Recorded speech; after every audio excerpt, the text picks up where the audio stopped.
Hello, everyone. Welcome back to the restarted stream. So we've decided to do this in two halves for you all. So we're just going to take a brief respite, a brief break, because the local time now is 12:34 local time here at Karting de Fagne International Raceway here at Mariembourg in Belgium, based in the Gauvain region. And we will be back in just a few moments' time to kickstart the business end in about 11 minutes. And we will then see you very, very soon indeed. Thank you very much and see you soon.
Benoît, t'écoutes pas ce qu'Alexis dit, c'est parfait. Il ne s'est pas s'occuper de nous, alors. Moi, je pensais qu'il s'occupait de ça. Non. On pose les nounous. Oui, allez. C'est la dernière. Non, parce que peut-être un peu.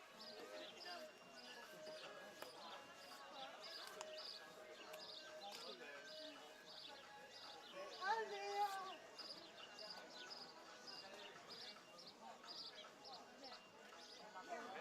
Tremper, ça pète. Tremper, ça pète.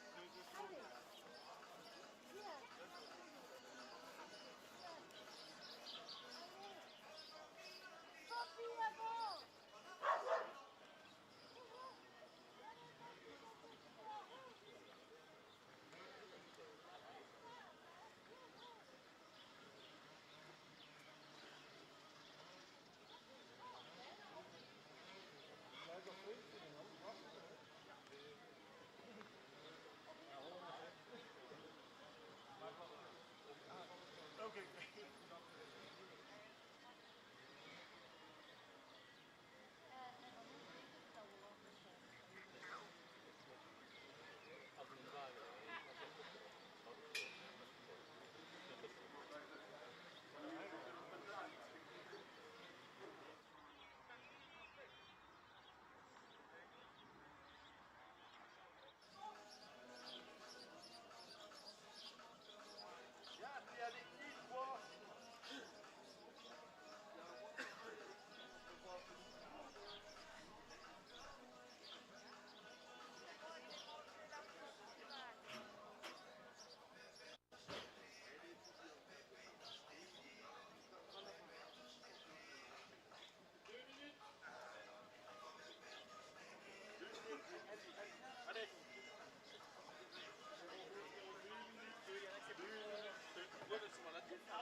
Elle ment, Benoît. Elle a fait du frottement au directeur de course. Elle lui a demandé une place au championnat européen pour prendre une fois, j'ai pas, c'est pas possible.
So 5 more races to go, and then that is it. Job done for the second round of the championship, bringing their weekend to a close at this point. It is Junior Rotax. Let's have a look at the starting grid for the final race here at Mariembourg Round 2. Kai Rielers, it has been a pretty solid weekend in the office for the 274. He's got the 205 of Joop Breedveld alongside. Then it's a German-Dutch Row 2, Farin Mega versus Matthijs Turlo. Luke Neeson and Casper Schulmans make it an all-Dutch row number 3 with an all-Belgian row number 4, courtesy of Vic Stevens and Olivier Jonkers. Vasco Westhovens and Matthias Ringgaard round out the top 10. Ringgaard came fighting back through the field from around 18th in the pre-final and managed to get to 8th on the road, but through a post-race penalty drops down to 10th. Tiesdams and Krik Knoren round out the top 6 rows ahead of Enzo van den Dickenberg, Ralph van der Pevert, Pat Gubbels, Benjamin Van Hees, Nick Gerhards, Boluet, Enzo Bol, who will be the 19th and last driver to start the final race of the weekend, and it is a non-start for Rune de Broeke in the 297 entry from Belgium. So they've had their sighting lap, they've now gotten onto their formation lap. And the weather has abated, finally, after an absolute torrential deluge from about halfway through the break between qualifying and the pre-finals here at Mariembourg for today's racing. So your guess is as good as mine. Will things look a little bit better for the next couple of hours, if that, really? Yeah, that's what we're looking at, about 2 hours worth of action. Podium set to take place at 4:15. That's 16:15 local time here in Belgium. So if you are watching in the UK, it will be just 3:15 this afternoon as Enzo Bol brings up the rear, as we're about to get things under starters' orders. It's the top 3 on the grid for JJ Racing, and there is... hang on a second. That is Rune de Broeke, actually at the end of the dummy grid. So de Broeke will take the start, but will have to wait until everyone goes lights out and then can be released. Well, and now this is a very different affair altogether, because we're at that point. When does the track evolve to the point where we can run slicks? I'm not too sure. Well, the juniors definitely won't get a case of that possibility. Maybe the seniors might chance it. Who knows? If it's 50-50, the old Jensen-Button equation can be thrown into the mix. Who knows? But they come out of the chicane onto the start-finish straight. Into the tram lines we go. The revs build. The anticipation rises. And we go lights out. They are off and racing into turn 1 for the first time. And a good start again, as customary, from Kai Rielers in the 274. And right behind him, Farin Mega's got himself up into P2. Joop Breedveld having a bit of bumper tagging courtesy of Matthijs Turlo from behind, as Casper Schulmans has made his way up into P5 ahead of Luke Neeson. Olivier Jonkers as Neeson goes up the inside, possibly to go through turn 4. As they make their way through 5 and into the right-hand hairpin at turn 6. And Schulmans keeps himself ahead of Luke Neeson, Olivier Jonkers, Matthias Ringgaard and Krik Knoren ran at the top 9 as Vic Stevens drops to 10th position in the early start of proceedings. A bit of a shame for Vasco Westhovens, who drops all the way down to 18th position ahead of Enzo Bol, who had a race to forget earlier on today, as they make their way through to complete very shortly what will be lap number 1 of this race. And there is the 275 of Luke Neeson closing in on Casper Schulmans in the 244 from SP Motorsport. And there is a potential move. So Neeson trying to get up the inside of Schulmans through turn 1. Let's see if he's got the job done. He has. So Schulmans drops down into 6th position, and just behind him, not too far adrift, is teammate at SP Motorsport, Nick Gerhards, who had a race to not really want to remember earlier on today. So Tiesdams all the way down in 20th, having started a bit further up the order, has been passed by Rune de Broeke in the 297. And here are two teammates at SP Motorsport. Nick Gerhard's having a little bit more experience. He ran in juniors last year. This is the first season, I believe, for Casper Schauman's just 11 years of age. And he has had a bit of a trial by fire, has the 11-year-old, as here comes Nick Gerhard's looking up the inside through the right-hander. I say a different racing line taken there, but Casper Schauman's... no, that was a good little signal there. Good idea from Nick Gerhard saying, right, Casper, work with me. Let's go and catch the guys up front. But the first person that's going to be in their crosshairs will be Luke Neeson in the 275, and then they'll have the likes of Matthias Turlo, Joik Briefeld, Farin Mega, and Kai Rielers, who looks to make it a clean sweep this weekend. The true Grand Chelem in a weekend's terminology, whereby you get pole position, you get fastest lap in all your races, and you win every single race. Well, unlike some of the higher echelons of motorsport, such as Formula One, the World Endurance Championship, karting is a bit more of a... It's more of a rapid-fire encounter. So plenty of opportunities to win races, plenty of opportunities to win heats, but also opportunities to keep yourselves up ahead in front of those. As you can see here, Krik Knoren in the 212 have just spotted having a little bit of a battle royale with the 293 of Benjamin Van Hees, and a little bit of a touch between the pair, left front and right rear, but Krik Knoren keeps ahead, but Van Hees up towards the inside on the CRG chassis, through into turn one. And does he get the move done? Looks to be the case, but keep your eyes on the 212, looking towards the inside. Van Hees shuts the door, going through into turn two, bumps over the curb. That nearly unsettles the back end. And a little bit further behind, looks like Boluet went a little bit wide there. Well, that we've now got, that is Vic Stevens making his way through. And then also, keep your eyes on Boluet. Boluet has also gotten through there. So a little bit of a bump down back to earth with, on all four wheels, Krik Knoren now has had Van Hees, Stevens, and Louet pass him, and then Van den Dickenberg is not too far adrift either.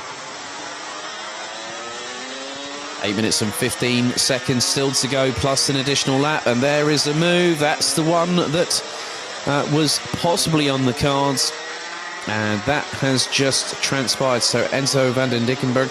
Here comes the recovering Enzo Bol, looking at the 212, and goes up the inside through the next right-hander. And Krik Knoren goes back on the offensive. Whereas Kai Rielers at the moment has about a 2-second advantage over JJ Racing teammate Farin Mega.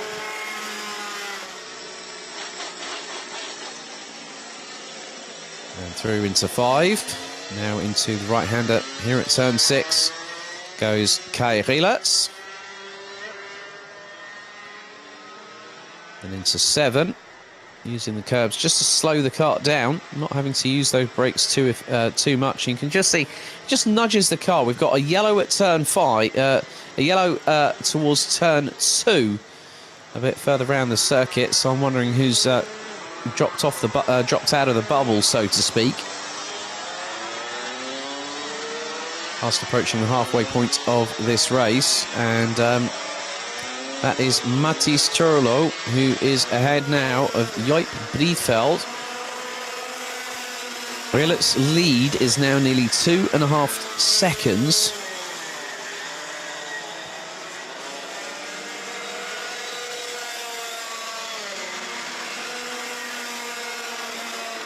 And there is a... Oh, now that's the 296 of Boluet. Oh, goodness me. Louet's been in the wars now as well. Luke Neeson, I've spotted, has dropped off, as has Olivier Jonkers. Now, there was a yellow flag at turn 2. There is a CRG chassis. And I think that's Luke Neeson. I think Luke Neeson is out of the race. Ralph van der Pavert is down in 20th position. So it looks like it is Luke Neeson and Olivier Yonkers. Luke Neeson has dropped like a stone, and that is Luke Neeson's weekend over and done with, I'm afraid. A real shame for the 275 representing the Netherlands. And here's Matty Stroller trying to scarper away into the distance. Tom and Jerry, isn't it? The old cartoon. Bliefeld is the cat, Tom. Turaloo is the mouse, Jerry. So go figure that one out. 5.5 minutes to go on the clock here in the last race, and it looks like Kai Rilets is starting to just do what he needs to do. He doesn't need to push like crazy, but he's going to keep on pushing. He's a racing driver after all. And he's got a gap of nearly 2.9 seconds. As coming across the line, great run. Rune de Broeke, credit where credit is due, young man, was declared a non-starter for this race, but that cart was pulled to the end of the dummy grid, and Rune de Broeke has just got past the likes of Vasco Westhovens, Krit Knoren, Thies Dams, Boluet, all in the space of a few minutes, and now that could be a really, really good end to what has been a bit of a difficult weekend for Rune de Broeke. Was on the cusp of being at the bottom end of the field. Could have not been a non-starter and not scored any points in this race. But de Broeke is going to score, and that's going to really help give de Broeke a bit of confidence after what has been a bit of a difficult weekend. And there is de Broeke, who behind has got Vasco Westhovens. And then a very, very sideways Thies Dams. And I think has got past Krit Knoren in the number 212. Rilets' lead is now 3.3 seconds with just under 4 minutes to go on the clock, plus an additional lap. Bahrain Mega rounds out the top two. Matthijs Turlo, Jörg Bliefeld, Nick Gerhards, Casper Schormans, Vic Stevens, Benjamin Van Hees, Enzo Ball and Enzo van den Dickenberg rounds out the top 10. Rune de Broeke in 11th, Vasco Westhovens in 12th, ahead of Thies Dams, Krit Knoren.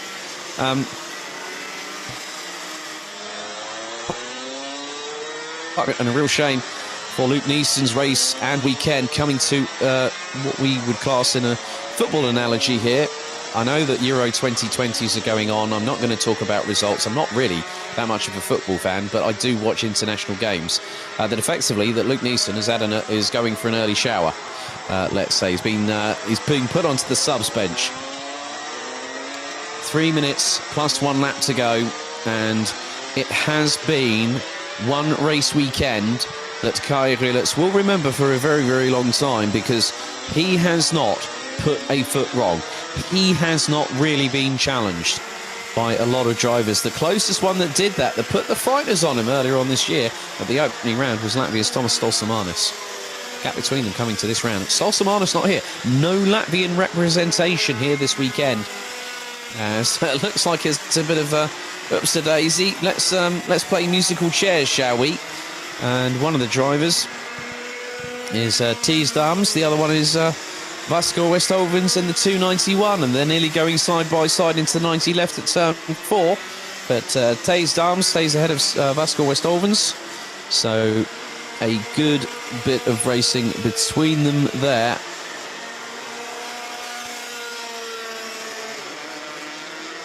And we have had a record-breaking 14 front fairings in the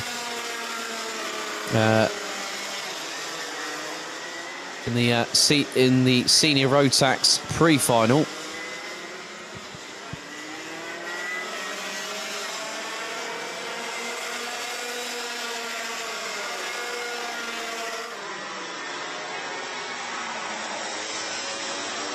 Just over 90 seconds to go. It's looking a bit closer now between this trio here, which will be now. They're just coming across the line. As Thies Dams has got past Rune de Broeke in the 297 and joins, ends up in 11th at the minute. Things are fast.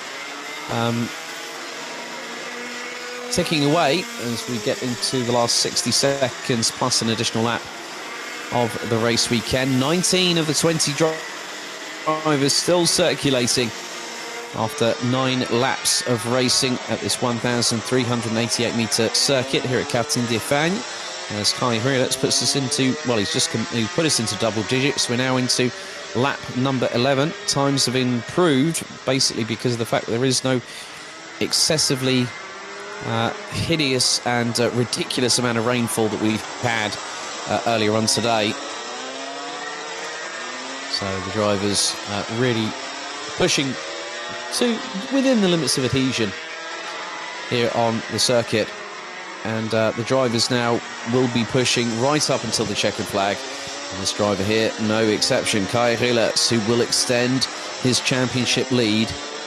And he will put himself on 176 points come the end of this race weekend. He'll hit the top step at the podium a bit later on, but Hrilets has been unassailable. Still remember when I first saw him as a junior a couple of years ago, and now he's taken over the mantle of one of the premier drivers in the squad. Learned from the likes of Mike van Vugt, and here we go. Final lap board is out for the race weekend in Junior Rotax. And Kai Hrilets' lead was extensive at the end of the 10th lap out of 12. And now we get it to nearly 5 seconds. And Kai Hrilets knows that he's got the job done.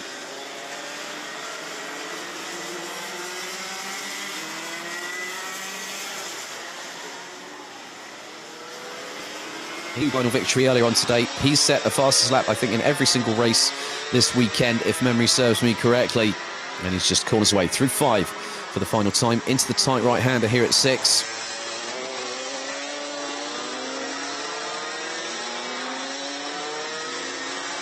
Just a handful of corners to go. He's coming up to some back marker traffic just up ahead. One of which will be, I think that's Ralph van der Pavert he's trying to get past now, who is sitting in 10th position, in 19th position. But Hrilets will just calmly wait until, well, that looks to be, yep, that is Ralph van der Pavert. So Hrilets just pulls back away. And that's it, it's job done. It's a complete perfect weekend for Kai Hrilets from JJ Racing. Farin Mega takes second, 5 seconds adrift of Hrilets. So it's a JJ Racing 1-2 in the final. Mathis Turlo will keep second in the championship. Farin Mega closes into the title battle by taking second in that race. Joop Briefeld in 4th ahead of Nick Gerhards, who rounds out the top 5. We have a little bit of a lengthy wait as more drivers come towards the checkered flag. And in 6th place, Vic Stevens. 7th, Casper Schomans. 8th, Benjamin Van Hees. 9th from Enzo Bol, who started 19th on the road and finished 9th place ahead of Enzo van den Dickenberg. We had an unfortunate retirement in the form of the 275 of Luke Neeson on lap number 5 through turn 2. Rune de Broeke takes 11th ahead of Thijs Daams, Vasco Westhovens, Krik Knoren, Pat Gubbels, Boluet, with Matthias Ringgaard, Olivier Jonkers, and Ralph van der Pavert, rounding out the 19 that finished the entire race distance.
dat je moet afleggen tot hoe?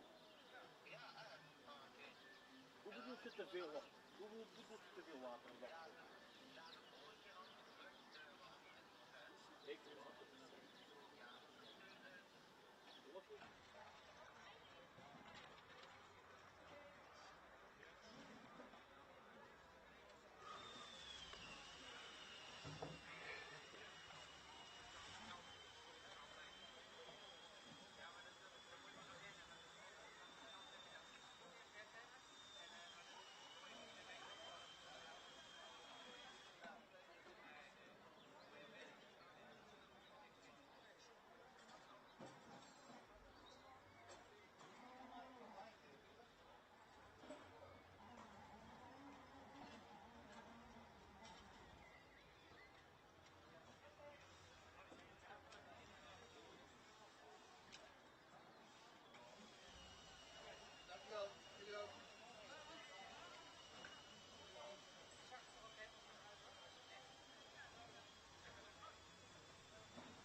So we head into our second of 5 finals this afternoon, and it's the turn of Micromax. As it looks like, Mattis Piesens is trying to get underway. Let's have a look at the final grid for them for this weekend. So, after the earlier race, Stig de Rademaker in the 79 will start from pole position. Lorenz de Kock will be alongside in the number 27, so all Belgian front row. Big van Kampenhout in P3 with the number 24 entry, and alongside will be the number 30, Boris Maximov. Tom Pappenberg in the number 48 will start in 5th place. So obviously post-race he was deemed to have caused a collision, so that meant that Maximov would take so effectively Pappenberg has to finish ahead of Maximov to take the ticket for Le Mans. Moonen in 6th, Mattis Piesens getting going in 8th place in the number 99.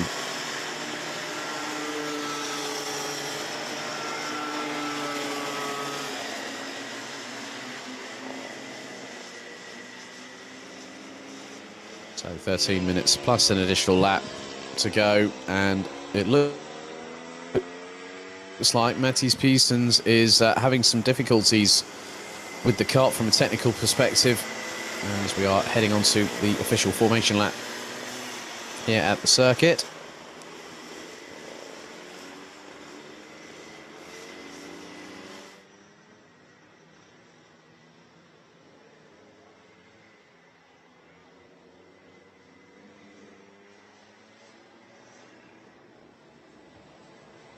They're starting to get into formation.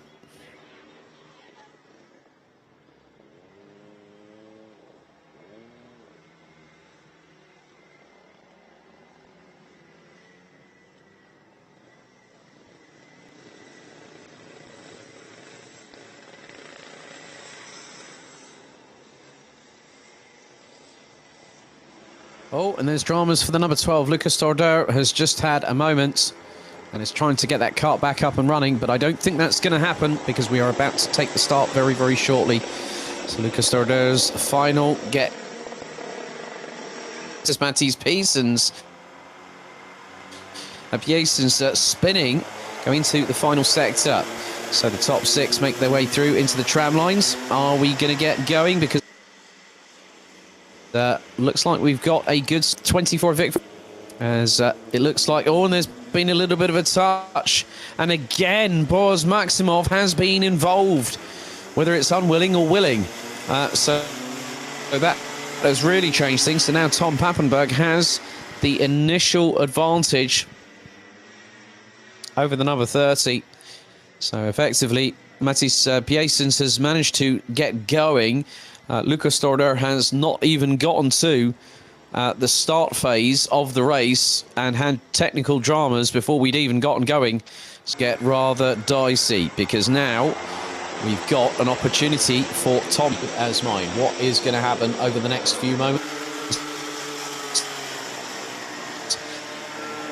Plus, in a crown off the weekend in style, he's got up the inside of De Maker, but De Maker uses the outside line pretty much perfectly there to get through, and in that respect manages to get the job done and stay ahead for the minute. So now it's about how Pappenberg responds. Lorenz de Kock in at this moment in time, because now they will have an opportunity to move up the order, and this is where Tom Pappenberg becomes effectively the meat in the sandwich, so to speak.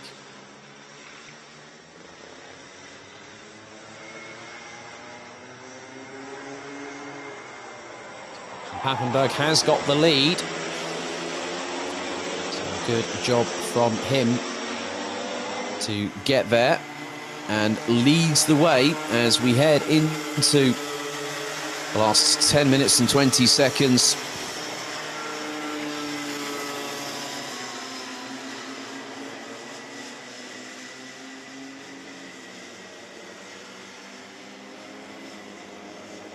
So now the drivers will be pushing like crazy because the Maker will not want to let that one lie by any stretch of the imagination.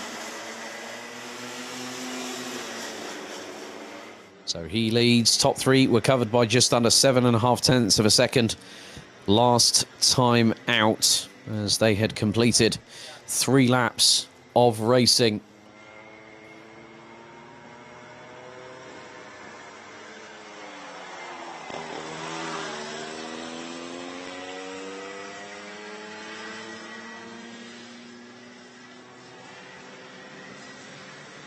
So this is where things get rather interesting for these drivers, because they've got to keep on pushing. But Tom Pappenberg has started to pull away, and pull away convincingly. Now, this means that these two here, as all, there's a little bit of a run wide by Stig de Rademaker. Lorenz de Kock managed to get through and get past 4th position. And that now means that these two are going to be battling away. De Rademaker back up the inside through turn number 1 and gets past nice and cleanly. But they are swapping positions more times than I've had hot dinners, and effectively that means that these two will not back down from each other. They're battling for position. They're also battling for a bit of pride and a bit of bragging rights here as well. So effectively, from what they end up doing at the end of this, Your guess is as good as mine, because now Tom Pappenberg leads the way and had a 1.5 second advantage last time around. That could be very well extended because the way that De Kock and Rademacher, as Rademacher spins it. Oh my goodness, and that allows Boris Maximov to get into third place, and here comes Jente Moonen. But then De Rademacher quickly gets hustling that cart back onto the right direction here at the tarmac on the circuit. And now what that means is that De Rademacher has just thrown away a potential second place finish in this race. So just over a minute away from the halfway point of the final. So when we hit 6.5 minutes, we'll be halfway down, halfway to go. So it's a real shame for Stig de Rademacher for dropping the ball, so to speak, on that particular occasion. Well, he actually dropped the throttle a little bit too much, I believe. You can just see how, even on these inclement weather conditions, that the minute you get a bit of a myriad of dry and wet weather conditions intermixed on the circuit, it can cause a problem. I have seen that many a time here, not just on the BNL karting series, but also through a multitude of the championships that I have commentated on, including the Euro Trophy, and also Rotax Germany as well. There's another spinner, and that is Mathis Piesens in the 99, who's having to wait an eternity as Vic van Kampenhout manages to get past. So Mathis Piesens, have to give credit to the number 99 for continuing to press on and not look back.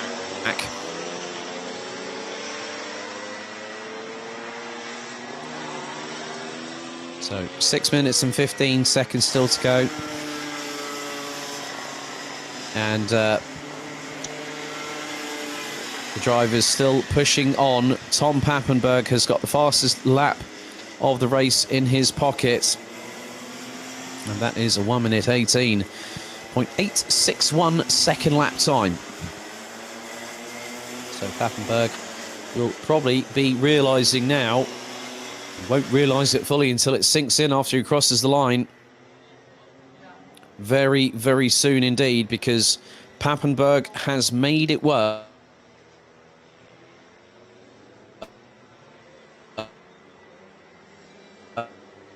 Okay, granted, Maximov was effectively...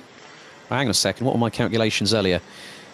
So it's 61 to 53. I'm looking at this now, and effectively, if Pappenberg wins, that's 86 points. Boris Maximov, if he takes third, that's 69 points. So that would effectively be game over, because that's 8 points coming into of an international trophy ticket, because effectively Tom Pappenberg is that close to winning the weekend in about 3.5 minutes plus an additional lap. So give that about the best part of about 5 minutes. You'll effectively see that Pappenberg will have secured that place.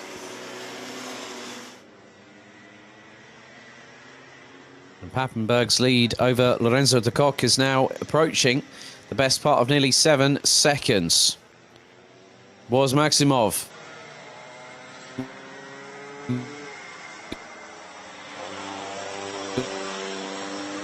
Wait. The way that things are now.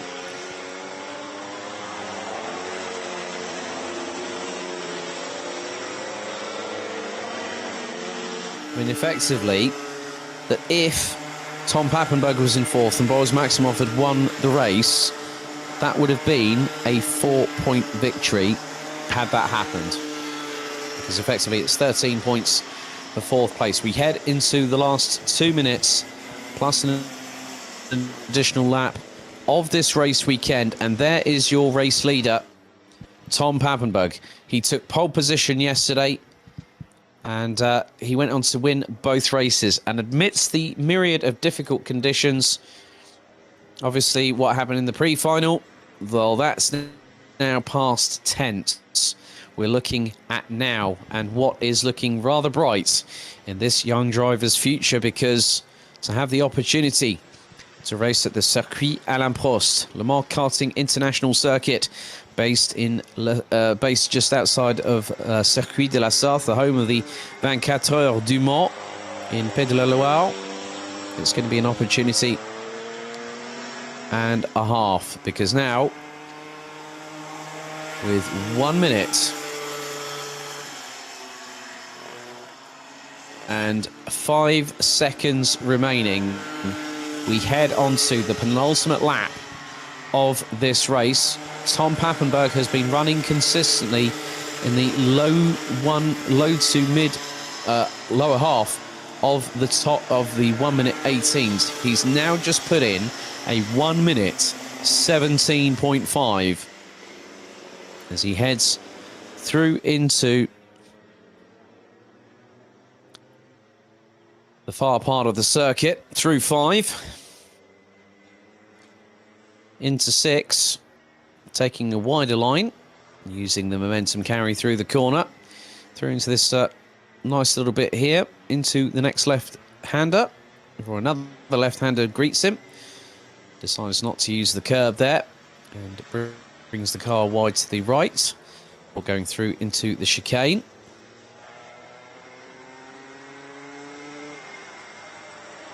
Time is now pretty much expired. It hits 0 on the clock. Final lap board will be out this time, and it's looking to be a perfect day. Well, it hasn't been a perfect weekend for this driver, but Tom Pappenberg is on course to taking his 3rd victory out of 4 this weekend here at Karting d'Espagne. Smooth, consistent, competent driving skills here by the number 48. Boris Maximov gave Pappenberg something to think about in the dry yesterday, but Maximov's weekend has tumbled south rather quickly here today on day 2 of the 2nd round of the championship, as after today's racing action, we'll be 2/3 down in the championship, and we'll have the final third, the last round of the season at Karting Genk, between the 9th and the 10th of October later on this year. But just a handful of corners to remain for the number 48. Tom Pappenberg is now realising, it's sinking in. He knows he's got the job done. And the celebration is going to be something to witness, I would be sure of, as out of the chicane, he's got 3 from 4 victories, and he's already started celebrating. Tom Pappenberg from the Netherlands books his place at the Rotax Max Challenge International Trophy at Le Mans in later on this month, the 27th to the 31st of July. Well done to Laurens de Kock, who took 2nd at the end of that race, 8.5 seconds behind eventual weekend winner Tom Pappenberg. Vic van Kampenhout takes P3 ahead of Stig de Rademacher. Boris Maximov takes P5. Jent Themunen finishes in 6th and is the last of the 6 drivers that completed the 11 laps of racing. Matthias Piessen's out on lap number 5, and Lucas Stodder's race didn't even get going before it even really truly got started. But there you have it. Tom Pappenberg, your provisionally confirmed weekend winner here in Micromax, and he heads to Le Mans in late July.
So 3 more races to go. We now turn our attention to Minimax. Let's have a look at the starting grid for their final race of the weekend. Following on from the pre-final earlier on today, Mies Huben ends up on pole position. Matej Radenkovic starts alongside on the front row. So it's the Netherlands versus Belgium. It's an all-Dutch row number 2, courtesy of Thijs Stevens and Mats van Rooyen in 3rd and 4th, respectively. Lars Lambers and Laurens Herbols makes it an all-Belgian row number 3.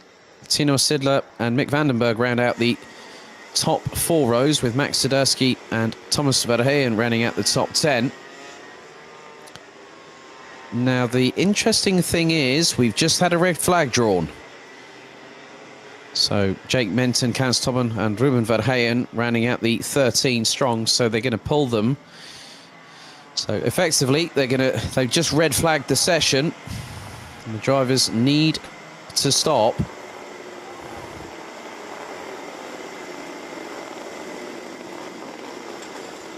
Not too sure what that is regarding.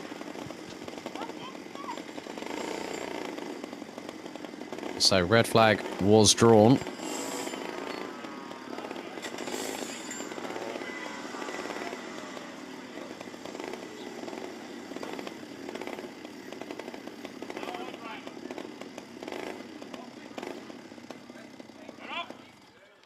So all the drivers being asked to get out of their carts as the race director, Thomas Leiner, will have a brief chat with them.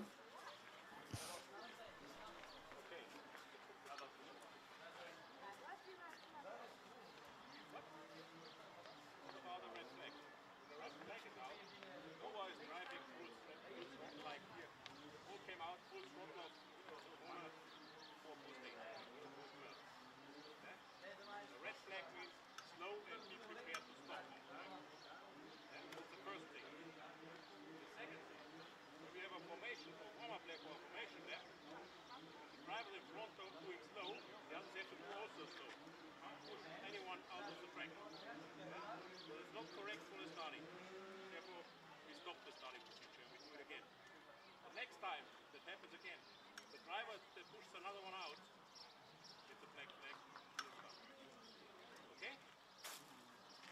So we sort out now the starting order, and then we start for full away. So the drivers now make their way back to their carts.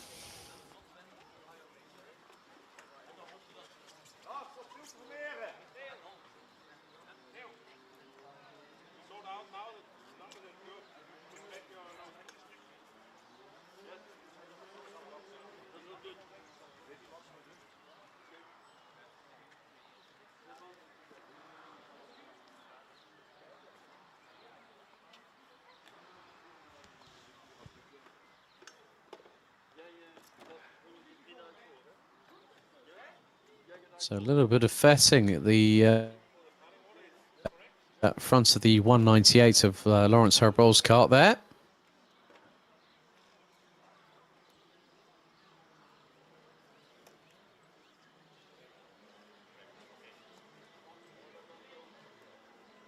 So we will be going through for a full restart of the race, as effectively the red flag was pulled before we'd even started going racing.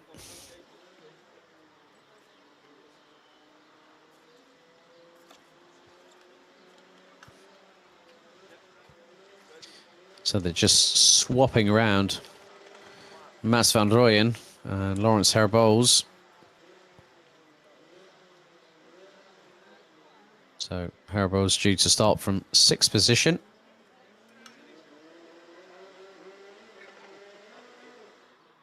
They're just wanting to make sure that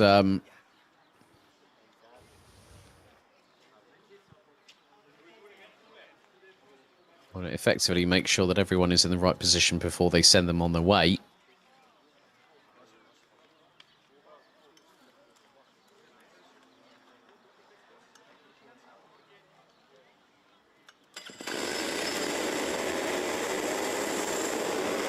So the green flag waves. So let's talk you through the grid once again, as we see Dave Ritson's favourite tractor in shot there. Mies Huben starts from pole position. Matej Radenkovic starts on the front row. Dave Stevens in the 182 starts on the inside of row number 2, and we'll have Mats van Rooyen alongside on row 2. Lars Lambers and Lawrence Herbos, the 122 and the 198. That is row number 3. Head of the 110 of Switzerland's Tino Zler, and the 129 of the Netherlands, Mick Vandenberg. His chances of an international trophy ticket, courtesy of the BNL Karting Series, have fallen by the wayside. He starts 9th. Alongside him will be the Belgian, 180 of Thomas Verheyen, Jake Minton, Kans Tobben in the 131 and the 134 respectively. Round out the top 12. Ahead of Ruben Verheyen, who, in the words of my good friend Henry Baudet, might need to do a top gear from the rear from 13th position in the 188. So 13 minutes plus an additional lap. And you can see that the track is a lot drier here in Mariembourg, but obviously wetsuits still on. There are still some standing water puddles. There will be those that will play safe, and I did mention about the good old Jensen-Button equation a bit earlier on in the broadcast. Basically, if you know that you can run with slicks and you've got the experience to do so, then sometimes risk equals reward. But looks like there's still a bit of moisture on the track, quite significantly there, because two drivers had a bit of a drama going through turn 2 just then. One span around nearly 180 degrees the wrong way and was pointing the other way up the circuit. So now, Huben and Radenkovic starting to bring them into some semblance of order. There's Stevens and Van Rooyen, followed by Lambers and Herbos. They're all starting to get into formation now because they want to make sure that the start is absolutely spot on and good to go. So very shortly, things will be getting underway.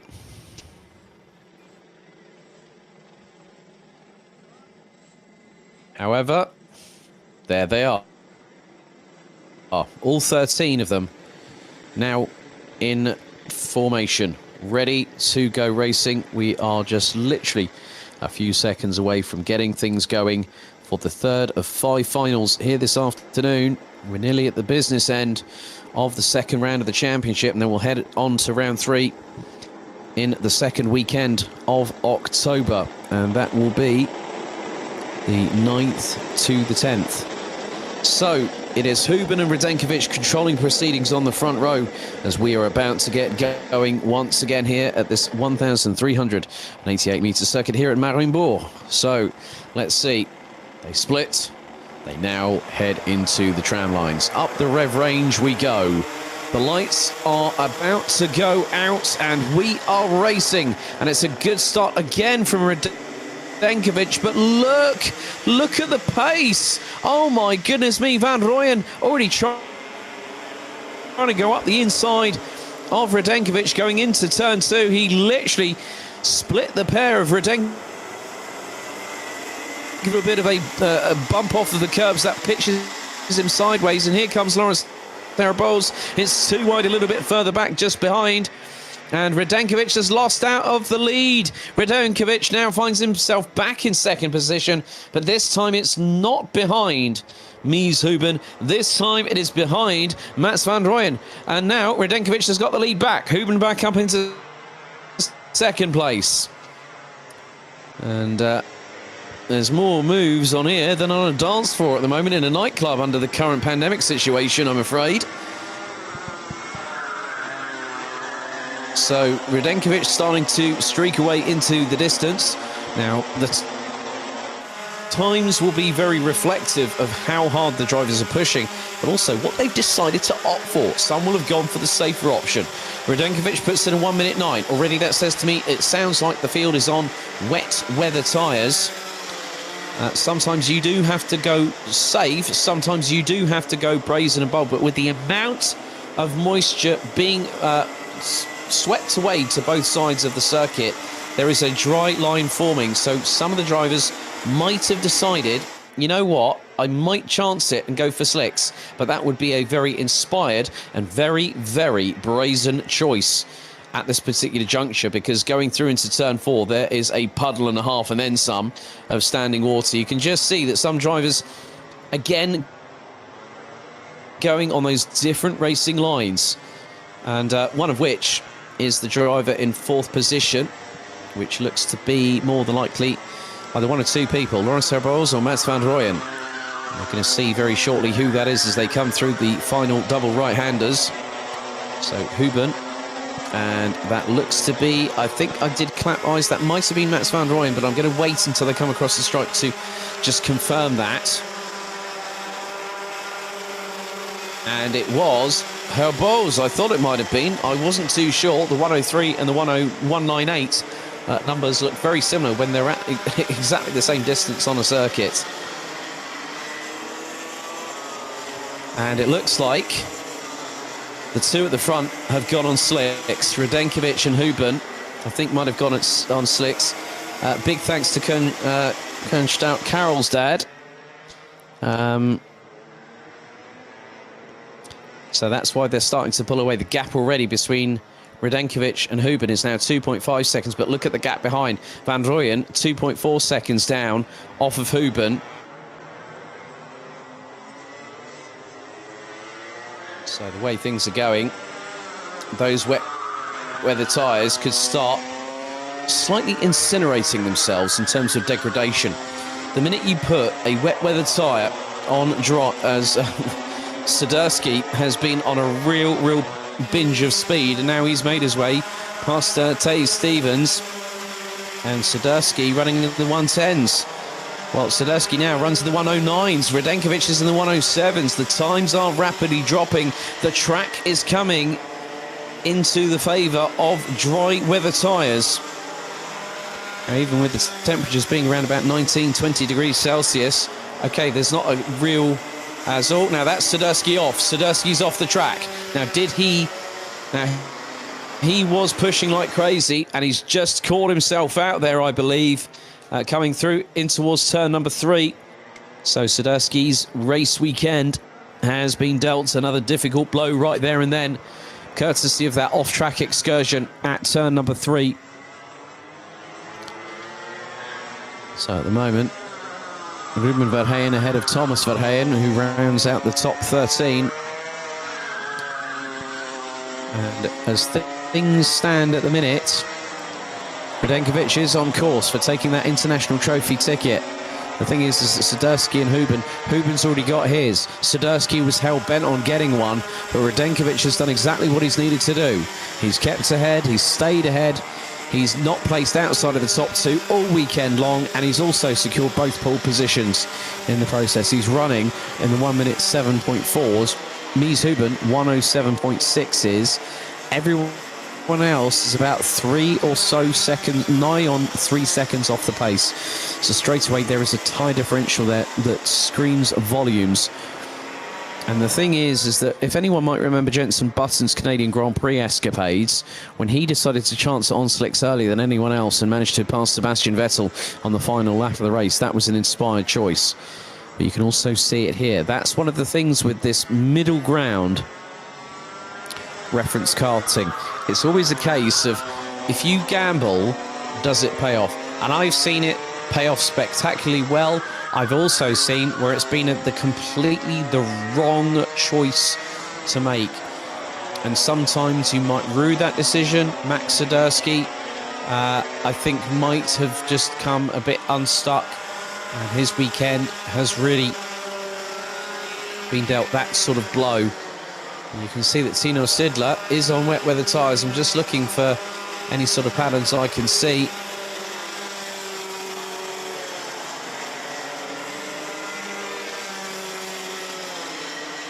Even keep up with him at the moment. Huben's just decided to settle for second.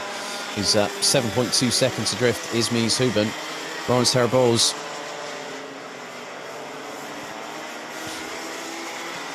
So effectively, Radenkovic has pretty much got this 99.5% secured in the bag. Huben, in the other mind, will not have to worry about it. And there we go. I've just had a look at the and that has confirmed everything we needed to know.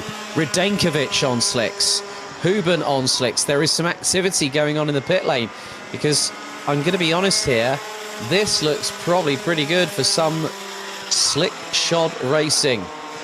Lawrence Herbeau is running in the 1:10s at the moment, and Radenkovic is just absolutely flying. So just having a look through the chicane where Huben came through, and yeah, I saw the rear tyres clear as day. Those are dry weather tyres, so I would imagine there's going to be a hive of activity for DD2 Masters, and then also the Senior Road Tax Finals coming up. Because if Radenkovic has decided to do it, well, he's done the right call.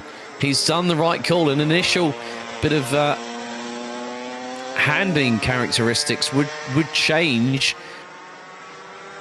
over the course of the race itself, but the way he's running around this circuit now, that is just absolutely spot on, because it was an inspired choice.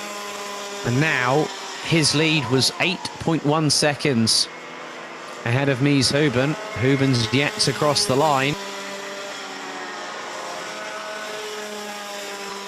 He's on with the job at hand. He just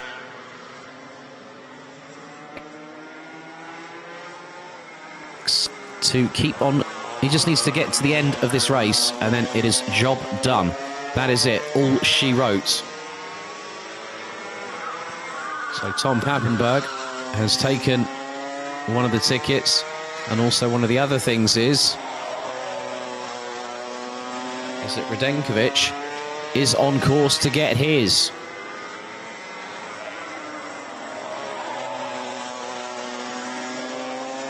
So we're into the last 3 3/4 minutes of this race, and Matej Radenkovic is looking strong, looking unfazed. This is his race to lose.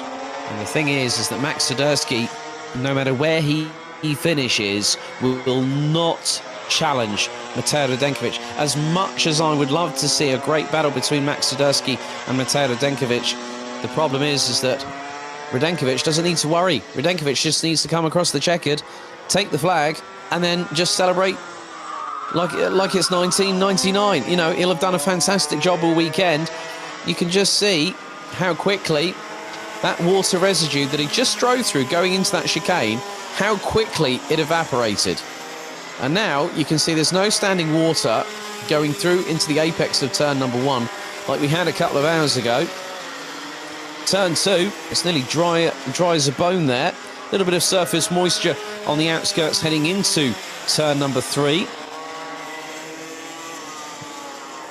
And then again, there's some water there through into turn 4.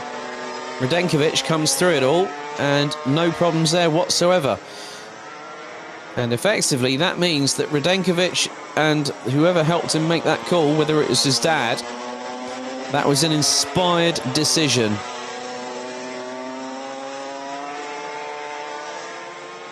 As blue flags are being waved.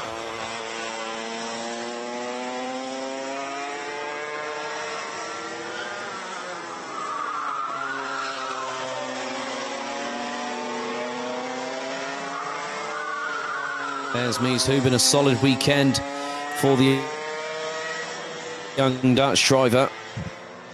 He's getting quicker. Mies Huben, first one to go into the 1:05.9s as DD2 and DD2 Masters make their way onto the dummy grid, which has been opened for the final time.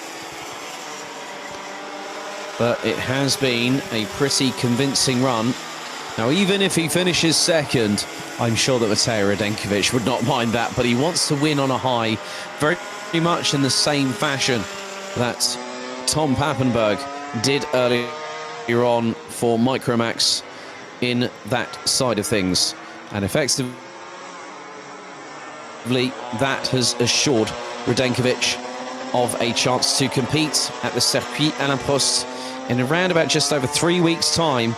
So the 27th of July will be the first date that he will be able to take to the track at Le Mans Karting International in Pays de la Loire in France. But Huben, nevertheless, give credit where credit is due. That young man has done a sterling job. He hasn't been at the sharp end of the grid like he possibly might have hoped for.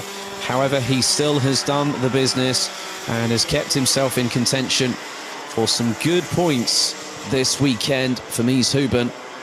There is Mateo Radenkovic just going through the shot, heading up towards turn 3, as we now head on to the penultimate lap of this race. On lap number 12 out of 13.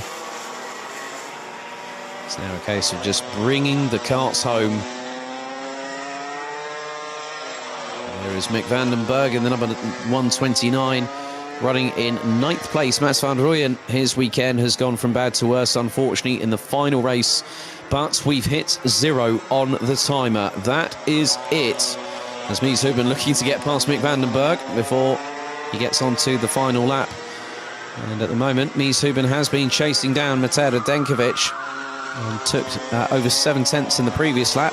The lap before that, he took 1.3 seconds, and the lap before that, he took 3 tenths. So Mies Huben has taken the best part of well over 2.5 seconds out of Mateo Radenkovic, who goes on to the final lap, as it looks like Kaz Tobben was briefly showing. The blue disc does sometimes show up on the timing, where you think that the drivers ended up either stuck out on track or in the pits. But there is your race leader and soon-to-be weekend winner, Mateo Radenkovic, has definitely lifted off the accelerator, because he's just soaking all this in, this atmosphere. This is where he now starts to realise what he has achieved this weekend. Pole position on both days, a double victory yesterday, a second earlier on today, and he's on course for taking a third and well-deserved race victory, which will provisionally propel him to Le Mans. He's already started celebrating. He now knows that is it. The job is done. Radenkovic starts slowing, but enough to come across the line. Radenkovic wins and will be going to Le Mans in later on this month, in the month of July. So the 196 from Buvin Power gets the job done. 3 out of 4 victories and a second this weekend. Both pre-finals he secured pole position for, and he won by 4.35 seconds at the end of the race, ahead of Mies Huben, who finishes in second. And Huben also has the fastest lap of the race on a 1 minute 5.631.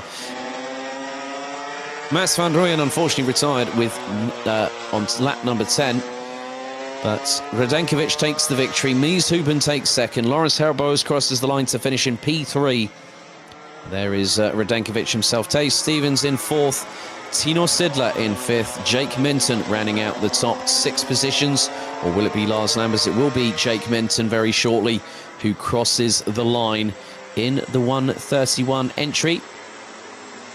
Kaz Tobben takes 8th ahead of Mick van den Berg. Ruben Verheyen, Max Swiderski's weekend ends with a sombre 11th place finish. Thomas Verheyen rounds out the 12th that finished with Mats van Rooyen ending his race 4 laps from the end. But Mateo Radenkovic provisionally heads to Le Mans.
We come to our 23rd and penultimate race here at the second round of the BNL Karting Series season. DD2 and DD2 Masters action. Let's get things underway with the starting grid.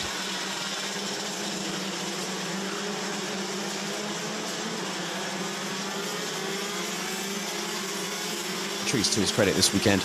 Alongside him is the man that secured pole position over both race days, DJ Liveris. One win yesterday, and he's had to settle for second twice, but still a very good points haul this weekend, totaling 65 points for the Greek driver. Mick Knowlton and Paolo Besançon rounds out the top four. Rudy Champion, current points leader in DD2 Masters, and also pole sitter for this race, having won the pre-final earlier on, and he starts fifth. Alongside will be Yanni Gussens in the number 490. Yuri Colin takes seventh ahead of Ragnar Virus, and it's an all-Polish row 5. They complete the top 10. Kasper Bielecki and, it's David Maslakovic in the 455 in 9th, and Kasper Bielecki in the 446, who starts 10th. Zana Shriblack starts in 11th, ahead of Tom de Serre and Maxime Deriche, rounding off a trio of Belgians that complete the top 13. Jonathan Wimore in 14th, Dan Zopfi in 15th, Bruno dos Santos, Christoph Adams, Prit Sai, Karl Klebort, Henry Ayres, Slavomir Maransky and Yuri Klebort round out the 22 strong that will go into battle over the next 13 minutes plus an additional lap. So we'll see who at the end of this race will become our how things change in terms of the championship order.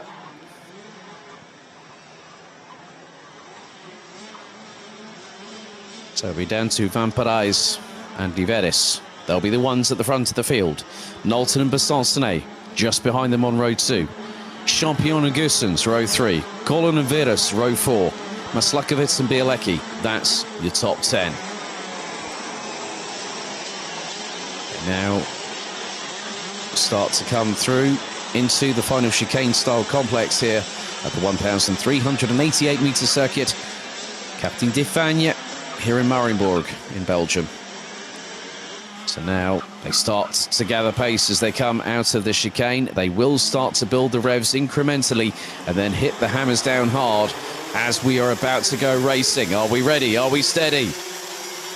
Things have gotten underway, and Van Parijs and Knowlton shoots his way past Liveris on the start phase, but Liveris was looking through towards the approach into turn 2. Besançon went towards the outside of the Grecian, going through into turn 2, but Liveris looking to go up early past Knowlton to retake second position as it's all 2x2 hurrah coming out of turn number 3 and into the 90 left at 4. And with that wet patch before the turn 4 apex, it could catch out some drivers, but it looks like a lot of people are up to speed quickly. Looks like the slicks have been the tyre choice for all, as now they make their way through towards the completion of the first lap. Van Parijs continues to lead ahead of Mick Knowlton, DJ Liveris, Paolo Besançon, Yanni Gussens, Rudy Champion. They round out the top 6 positions. Champion's being pressurised by a DD2 driver, but Champion has a few karts between himself and the next place DD2 Masters driver down in 13th. That's Tom de Serre. So Van Parijs leads Mick Knowlton by nearly 7/10 of a second.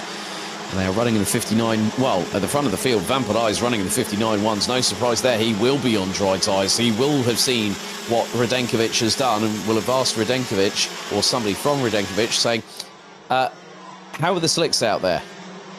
So the minute you get that insider information and you know that someone's just put a win in the bag and secured their place at Le Mans. We've already had 2 of the weekend results come through already, which I'll disclose between races. But here, this battle royale with the likes of Ragnar Virus, who has got past Rudy Champion. But keep your eyes on Tom de Serre. Tom de Serre now up into 11th position, and along with him are coming both Jonathan Wimore and Prit Sai, 2 other DD2 Masters drivers. There's the move from Ragnar Virus up the inside. That would be on Jarne Gussens. So across the line they go. So Shriblack already up into P5, and Shriblack is running the 58 zeros. Bielecki's just put in a 657. So the tyres are the right choice. They've gone with slicks. This track is evolving quicker and I can shake a stick at it. 10 minutes and 40 plus an additional lap still to go. Battles up and down the order. This is more what we wanted to see, a bit more dry racing action. And we've got that because Mick Knowlton is now ahead of Glenn van Parijs. The lead has gone to the Dutch driver.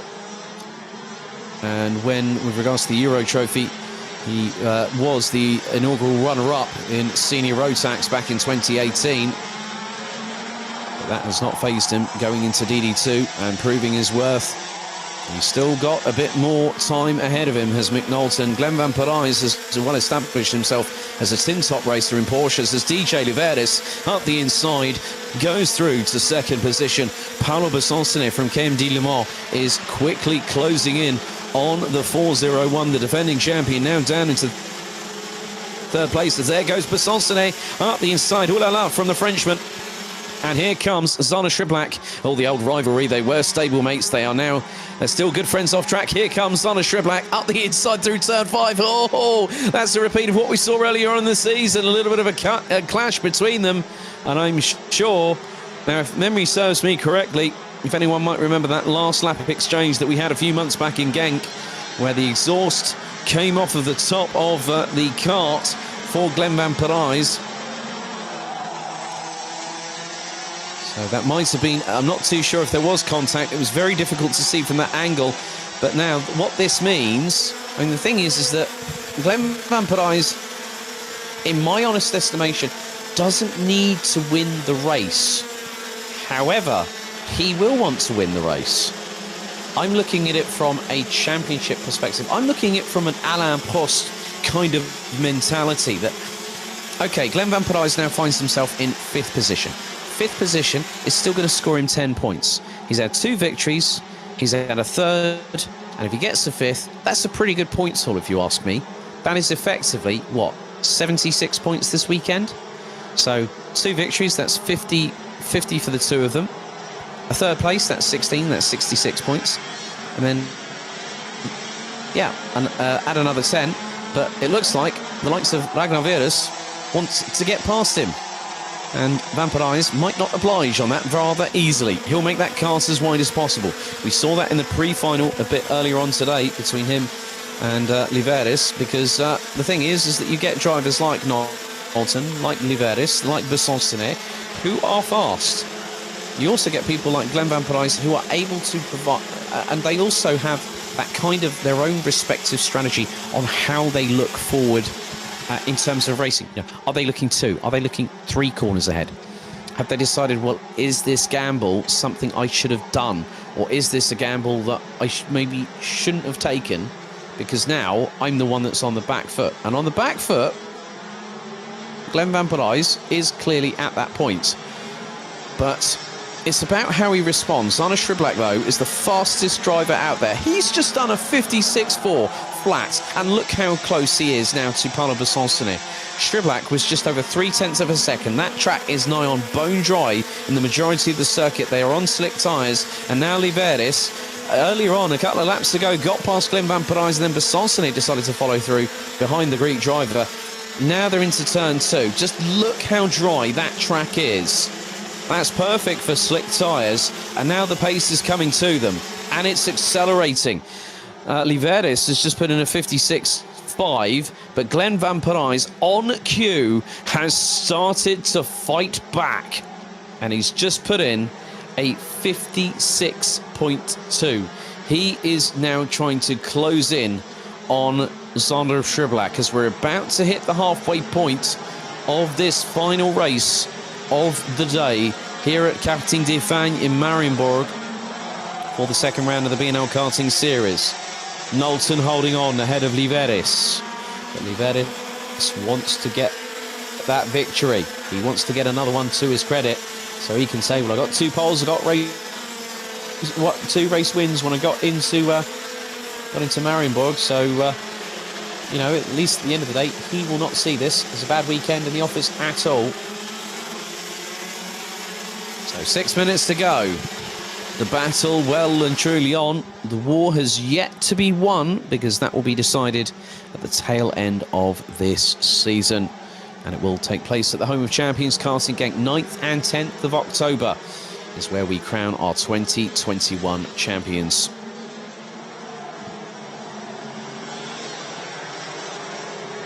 Still very much to be decided. And Liveris has got past Knowlton. Lead has changed as Schribak now closes in.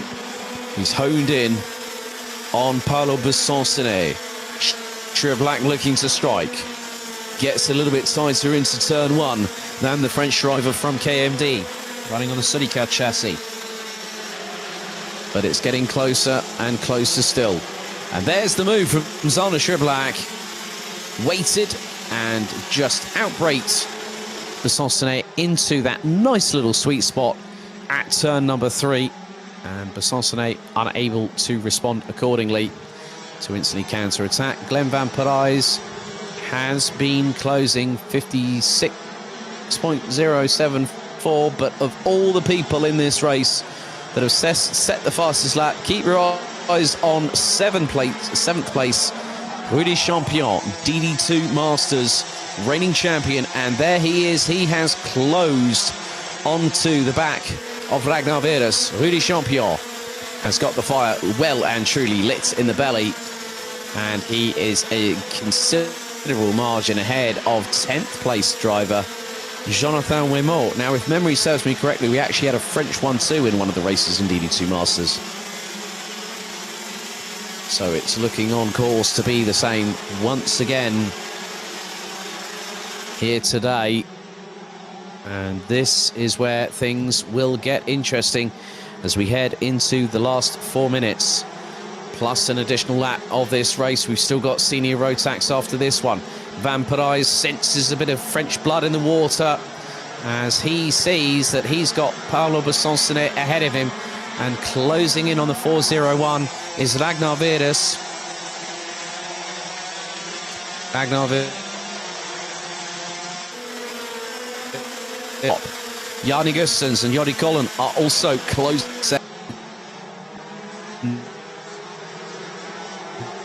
So that's what Craig Lowndes used to run in Virgin Atlantic Supercars. There's the move. That's a brilliant textbook overtake by Glenn Van Parijs, using track knowledge and a bit of gusto and intestinal fortitude to get past Paolo Besoncenet. Besoncenet now coming into the clutches of those behind.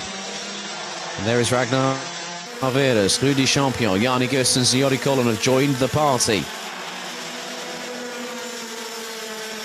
2.5 minutes still remaining. Now Van Parijs has gotten up the road by about 3.5 tenths of a second.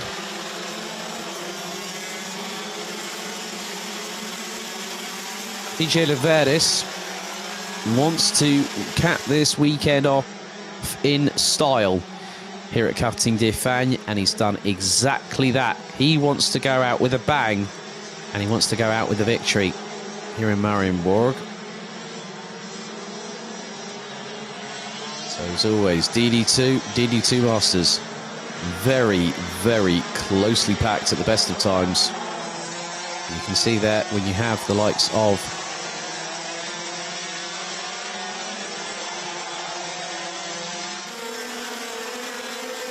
Rudy Champion there in the mix.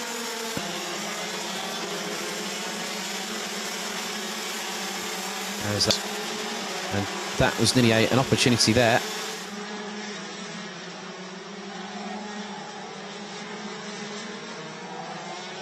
And Champion looking at a move, if possible, past Ragnar Veres.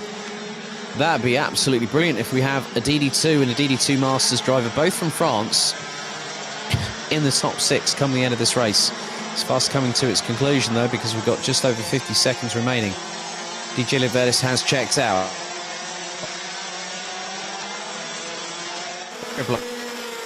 Back third. Van Parijs will have still a pretty good haul of points, 13 in this race. So that will effectively, after today, put him on a total of 69 points for the race weekend. 13 from today. Also a win earlier on. He took a victory and a third place finish. last time out as of yesterday.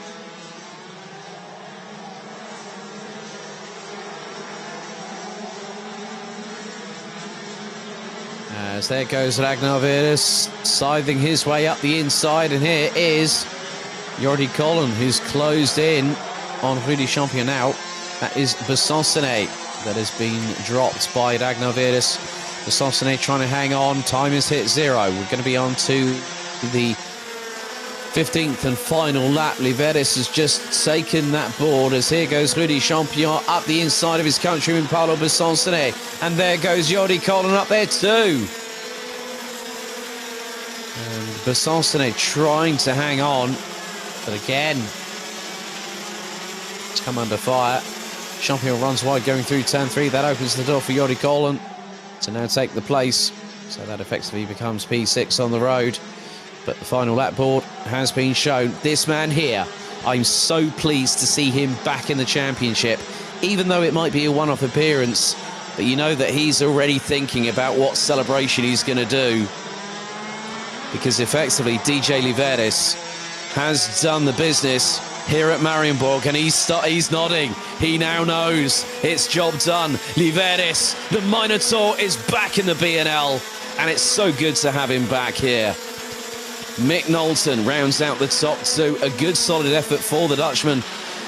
Zander Schriblak, he fought his way tooth and nail after what was a disaster of a pre-final to finish third. Glenn Van Parijs keeps his points lead intact, heading to the season finale in just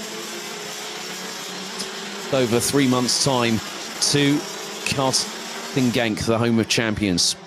Ragnar Virus ends up 5th ahead of Jordi Colin. Rudy Champion. It's been a clean sweep for the French driver from Piquet's Competition.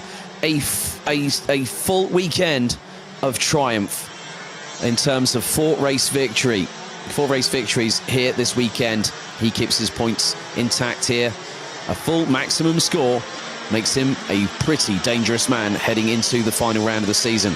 Paulo Besançonnet 8th, Jan Nigursens in 9th, Kasper Bielecki in 10th, ahead of Jonathan Wimore, David Maslakovic, Tom Dessert, Karl Klebort, Dan Zotfi, Maxime Derich, Slavomir Maransky, Jordi Klebort, Pritzai, Christoph Adams, Bruno dos Santos, and Henry Ayres rounded out the 22 strong drivers, comprising of DD2 and DD2 Masters drivers here at Mariembourg, and we bid them farewell and look forward to seeing them in the finale at Genk in October.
The 24th and final race of the second round of the BNL Karting Series about to get underway.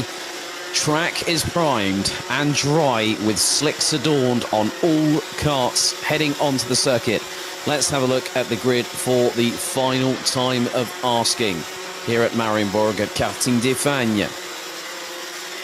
Following on for what was a bumper-filled, and I mean that literally and figuratively, 14 front-fairing penalties post-race in the Senior Road Tax pre-final. Dylan LaHaye took the victory. Sean Butcher in second. They are on the front row. Lachlan Robinson, a great work from the Dubai driver from all the way through this weekend. First time he's ever visited this circuit, and he's had to deal with it in adverse weather conditions. He's got Luca Leistra alongside. Milan Coppens was third on the road, drops to fifth. He starts alongside Max Stemmerdink on row 3. Flint Schuring and Paul Fokkema, row 4. Sem Van Thiel and Arthur Hosch round out the top 10. Danny Prins, Beer Doddestein, row 6. Row 7, Buzz Janssen, Nick Coppens. Row 8, Kevin Kramers and Lars Zanen. Row 9, Christian de Klein and Ehad Turker. Completing the top 20 is Jordi van der Eyck and Hugo Arendi from Estonia. Running out the 36 strong is Victor Plateau, Sam Bergstein, Justin Paulman, Kobe de Broeke, Mario Sidler, Scott Westhovens, Gilles Clouet, Devin Segadi, Remco Baan, Colin van Lammeren, Adrien Labuda, Bart de Wit, Johi Schoens, Yashdam Jankan, Alexander Vermeulen and Clementine Benoit. That's a bit of a mouthful, isn't it, before we get going? However, track temperatures are good. There is a distinct dry line, and the 36 drivers now getting themselves into the zone, getting themselves ready to go racing one final time. So effectively now it is down to what happens next. Who will lead the championship standings? Because obviously with no Mark Kimber, no Callum Bradshaw here this weekend, who knows? And it's our guess to find out as this final chapter for the second round of the season is about to get going. The amount of talent in this field is ridiculous. The amount of action we're going to see. You thought there was plenty in the pre-final. Well, as I always like to say, ladies and gentlemen, you ain't seen nothing yet. Because now, this is where our crescendo takes place. This is where it all comes to that fulcrum, that mushroom cloud, so to speak. Because now we're getting ready. LaHaye, Butcher, Robinson, Leistra, Coppens, Stemmerdink, Schuring, Fokkema, Van Thiel and Hosch. That is your top 10 as they are about to go through into the tram lines for the final time of asking. Let's get ready to rock and roll here in Belgium as we go into the tram lines. Is it a good start? They have been released. We are underway. And Leistra trying to go around the outside of Lachlan Robinson to get P3 before turn 2. He just about makes it through, does the young Belgian in the 306. As it's all for themselves. Going through into turn 3. We've already had someone go off the track. That looks to be Christian de Klein, if I'm very much mistaken. They're nearly 2 abreast going into turn 4. That's not where you want to do that. We saw that in one of the heats the other day. So effectively, these drivers are pushing like crazy. You can see that everyone is trying to make it through. Dylan LaHaye is being challenged by Sean Butcher. And here comes Luca Leistra and Lachlan Robinson. Leistra and Robinson both get past Butcher through into the final double right-hander on Butcher. And now Butcher's got a fight with Milan Coppens. Max Stemmerdink rounds out the top 6. Across the line they go. LaHaye is starting to push. But now it's going to be a case that Robinson may have to work with Leistra to try and push forward. Coppens is being challenged by Stemmerdink, but then Arthur Hosch is factoring in. The Frenchman in the 356, Paul Fokkema, has dropped towards the bottom part of the top 10. A little bit of standing water on those curbs coming out of turn 3, so that will splash up. That won't be too much of an issue. Oh, bit of a puddle there, hit by Lachlan Robinson on the right rear. That nearly unsettled the Dubai-based driver. However, he's kept in proximity to Leistra, who has closed in. LaHaye has now got to fight. He might have gotten that victory in the pre-final, But rest assured, keep your eyes on 3rd and 4th position. Robinson and Butcher. They've got a real good chance. And this is Robinson's first time at this circuit. He's been able to extract some great knowledge from some of the drivers, including his teammate behind him, who's raced him multiple times. And here goes Lystra for the lead and gets it done on lap number 3. He was within 1/10 of a second of LaHaye, and now just keep your eyes on Robinson and Butcher. They are now waiting for their chances. Someone's gone very wide coming out of turn 3. Someone went off onto the grass big time, and I've got a feeling that might have been Milan Coppens. So Coppens might be out of proceedings, or has dropped down the order. That looks to be the case. That was Milan Coppens. A real shame. Didn't really catch the back end of what happened there. However, this now means that it is open season. Hunting season is open. And they do say that it is one thing to chase drivers down. It's another thing to completely get past them. So you're going to see a lot of drivers pushing like crazy and drivers working together. In senior Rotax, one thing is rest assured, when the fireworks start exploding, you know that something biblical is about to happen, and we could have that here, because now, effectively, Lystra is starting to pull away ever so slightly. Jordi van der Eyck down in what is 17th position has just posted the fastest lap of the race, and out of the quartet at the front of the field, we'll make that a quintet when you add Max Stemmerdink into that mix. Max Stemmerdink is fastest, but by only, like, literally 3/1000ths of a second, if that. So that's not much, but that can be the difference between making up those additional gains over the course of the race. Milan Coppens that was him. I thought that might have been the case. The timing has confirmed my suspicion, unfortunately, for Milan Coppens, and I'm not too sure if he's actually taking any further part in this race, because that might have been that he could have had a massive off. He might have decided to call that a day. Cart's been parked, I'm afraid. Milan Coppens' weekend has been abruptly ended. But now you can see the fact that Luca Lystra is not getting away from the 3 behind. Top 4 covered by 0.55 of a second. So it is game on between Lystra, LaHaye, Robinson and Butcher. And Stemmerdink is running in the 56.2s. Nick Coppens down in 11th position ahead of Lara Zanen, who's made his way up into the P12. Lara Zanen doing multiple campaigns this year, but also running in the German Electric Kart Championship, which has its second round at Mulsen this coming weekend.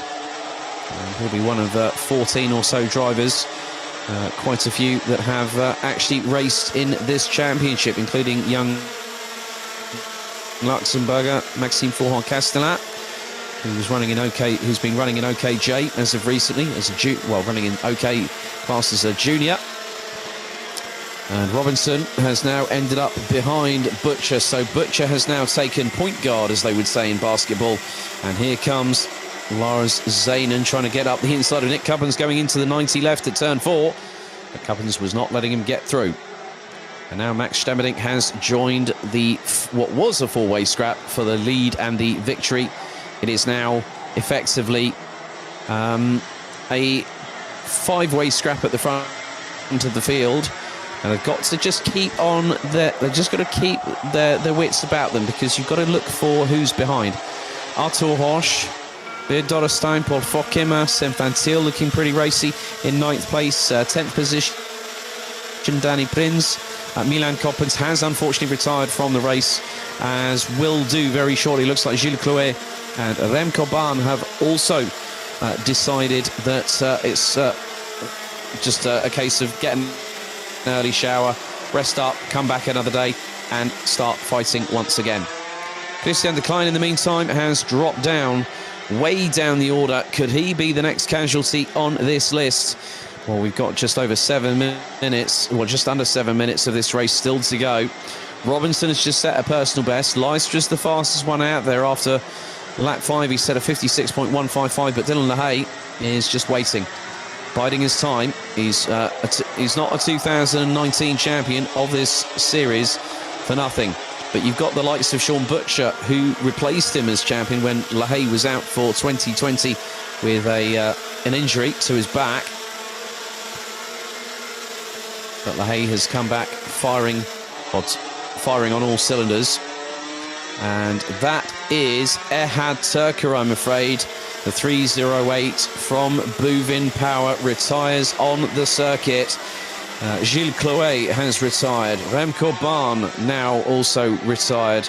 And that, to me, says, unfortunately, Ehad Turker is going to be watching from the sidelines for about the next 7 minutes of this race. Now, it is always down to those that are pushing like crazy. One that is pushing like crazy and is down in 21st position. Colin van Lammeren has just put in a 56.080 second lap time. And at the moment, out of the top 5 drivers, Butcher is quickest, and he's just put in the fastest lap. Robinson's just gone personal best. It's just gone per. This now says to me that for the next 5 minutes or so, plus an additional lap, we have got a grandstand finale coming our way, and it could be a clincher. Because look at it from this perspective. Butcher took 20 points in the previous race. Lystra, the thing is that Butcher was on, Butcher was there or thereabouts. Robinson's got some solid points from this weekend as well. And you can just see here that it is now. Butcher has started pulling away. Robinson, I think, is going to try and stay secure in 4th. He's done a very good job this weekend, has the youngster, in the 3:16 entry. But the battle now really focuses in on Lystra, LaHaye and Butcher. Now, Butcher is the defending champion. He wants to come out of this weekend ahead of Luca Lystra, and he is going to do his absolute level best. Robinson will start pushing once again. Robinson's in the high 55.9s. Stamerdink has just managed to get into the 56.0s and is being dropped ever so slightly by Robinson. So Robinson's now closing in. It looks like the Dubai-based driver has got his second win back, but it just depends on how quickly he closes. Very friendly, very good friends off of the track. Both proudly run with the Australian flags on their side pods, even though they run on British and UAE licenses respectively. They have a lot of respect for each other as friends and also as teammates. But Lystra is staying ahead for this juncture. So LaHaye in second. Now this could secure LaHaye the weekend victory here today. It's all dependent on what happens with those behind. Will Butcher look to possibly get past? But that will not be enough. Oh, now there's been a drama. That is the 356 Artur Hosch that has gone off just off of turn number 4, and there was somebody else. I think that might have been, more than likely, Beer Dorrestein. So Paul Fokema will end up now taking what is 6th position, as I'm waiting to see the safety car. I've just seen it. So the 312 now up into 6th position. There is Fokema. Sunshine bathes the circuit well and truly to see out the weekend in the right way possible. Oh, isn't that a bit of a godsend? I think a few drivers might be thinking, well, hang on a second, where was this sunshine earlier when we felt like effectively sodden cats when we were racing a bit earlier on today? Well, the thing is, you can't always get what you wish for. You have to take the punches as you go along. But here, Luca Lystra has commanded proceedings in this race. Dylan LaHaye will be solid and secure in the fact that knowing where he finishes now will be enough to take him to the winner's step on the rostrum a little bit later on. The podiums will take place at 4:15 this afternoon. So the top 5 in Micro Minimax, the top 3 in all other classes will need to be there for 4:15 kickoff time, with all drivers in race suits with their race helmets and their mandatorily required face masks. So into the last minute and 20 plus an additional lap we go. And Robinson has decided, you know what, I'm just going to hang 10, stay at the back here. He's going to be happy with the 4th place finish. That'll give him 29 points at the end of this race weekend. But Luca Lystra looking to do his level best to keep ahead of Dylan LaHaye. We head into the last 60 seconds plus an additional lap of the race weekend. And this means that Lystra will... So a victory would put him on the rostrum. Hoban lap 4, Milan Koppens lap 2. As now Butcher senses that LaHaye is not keeping pace. Look, LaHaye is starting to drop away a little bit slightly. This could open the floodgates for Sean Butcher, because now the timer strikes 0. That is it. The race weekend is in the books, bar 1 lap still to go here at Karting d'Espagne under the Sunday afternoon sunshine, because the final lap board is out. Butcher has got the move done on LaHaye. Now that is exactly what he needed, but look at how close Lachlan Robinson is. Now Dylan LaHaye had an absolute howler of a previous lap, 56.241. I think that Robinson could go for 3rd. But he needs to be a bit more closer than that. We're on the final lap of the race, but never say never, ladies and gentlemen, because Luca Lystra will look to secure a well-deserved victory on the final race of the weekend here at Karting d'Espagne International Raceway in Mariembourg in the Corvan region of Belgium, just 100 or so kilometres south of Spa-Francorchamps in the Ardennes forests. But out of the final few corners, Lystra streaks away and he takes the victory. Sean Butcher finishes in 2nd. LaHaye started on pole, finishes 3rd. Solid result this weekend for Lachlan Robinson for the United Arab Emirates, taking P4 at the flag provisionally. Paul Fokema takes 6th. Kevin Kramer's 7th. Nick Coppens in 8th ahead of Sam Van Til, Bas Janssen, Jordi van der Eyck, Hugo Arendi, Lars Zanen, Sam Bergstein, Arthur Hosch, Colin van Lammeren, Mario Sidler, Alexander Vermeulen in 18th, with Scott Westovens and Jori Schoens running out the top 20. Yashram Jankan, Devin Segadi, Clementine Benoit, Kobe de Bruyker, Beer Dorrestein, Danny Prinz, Bart de Witt, Victor Plateau, Flint Schuring, Adrien Labuda, Justin Paulman, and Christian Decline running at the 32 that finished. Ehad Turka, unfortunately, would retire on lap 6. Lap 4, Gilles Clouet, Remco Bahn on lap 4 as well, with Milan Koppens in 36th. And unfortunately, he would be the first retirement. But Luca Lystra closes out the show here at Karting d'Espagne with a victory here in the Senior Rotax final.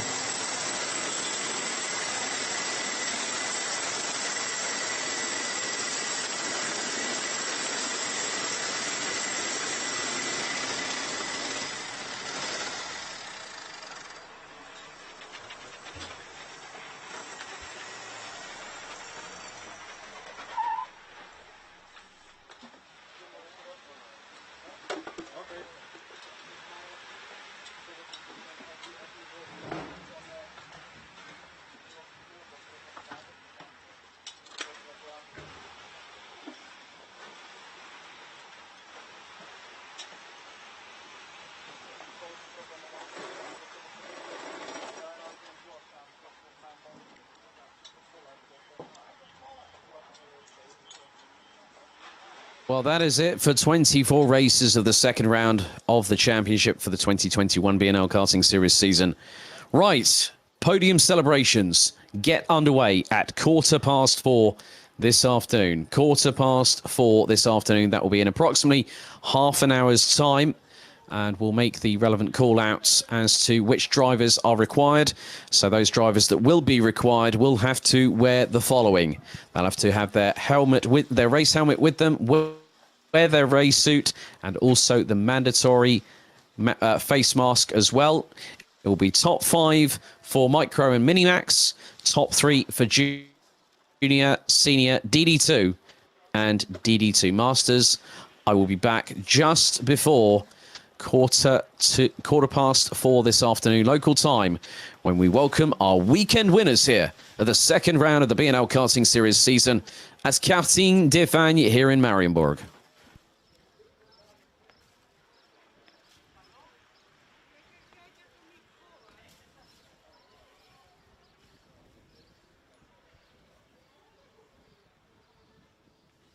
Il y a des radios allumées.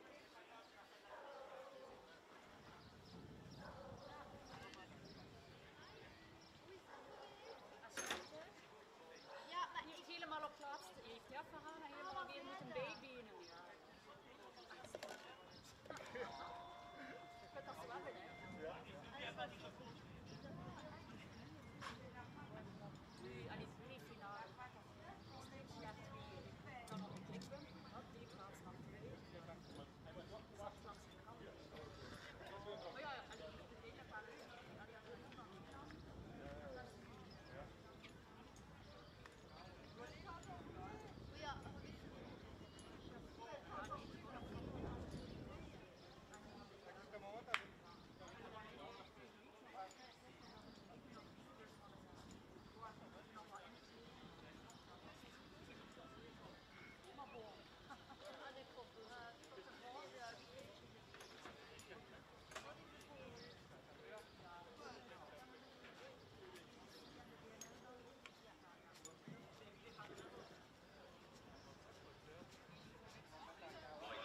Yes.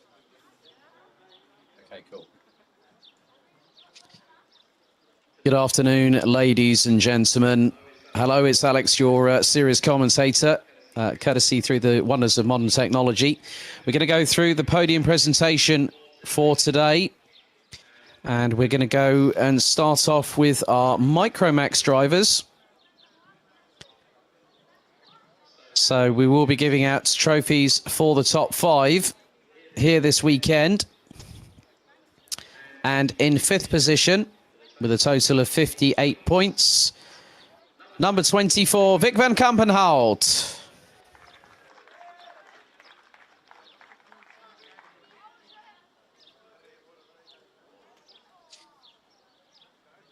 Okay, in 4th position, total of 59 points, number 79, Stig de Rademaker.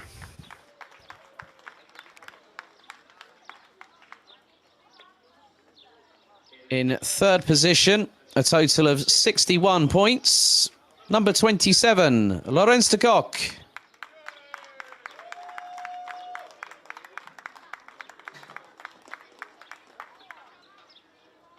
Your runner-up with a total of 69 points this weekend, number 30, Boris Maximov.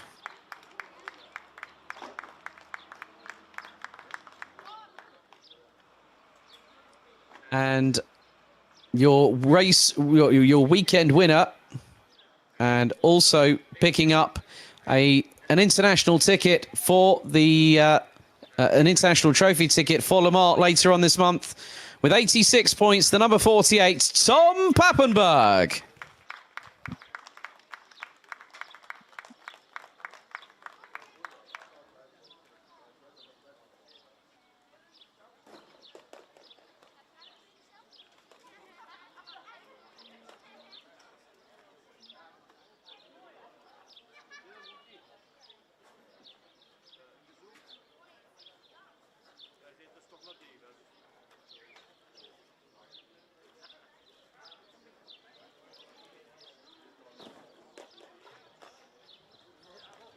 So, ladies and gentlemen, please give your Micromax top 5 podium a big cheer and a round of applause.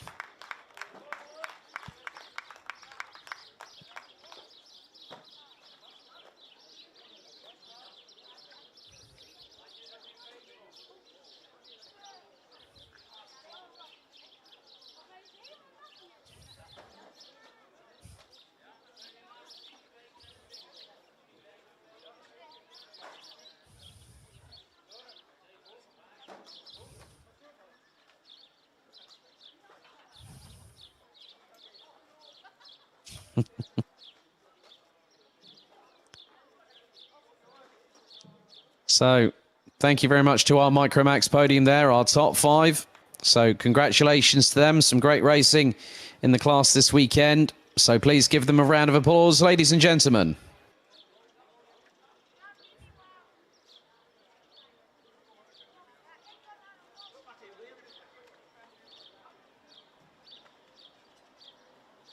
Okay, next up, we head to Minimax.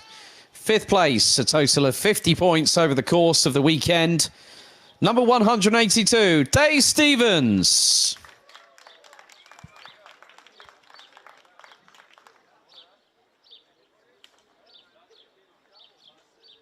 In 4th position, with a total of 52 points, number 107, Max Sidursky.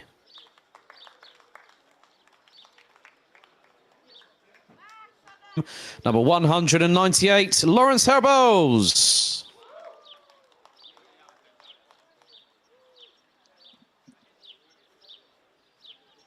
And in 2nd position, your runner-up this weekend, with a total of 77 points, a win and a 2nd place today, representing the Netherlands, Mies Huben.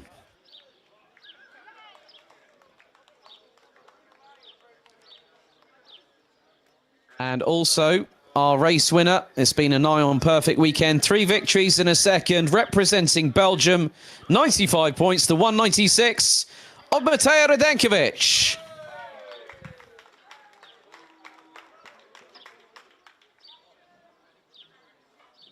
And also,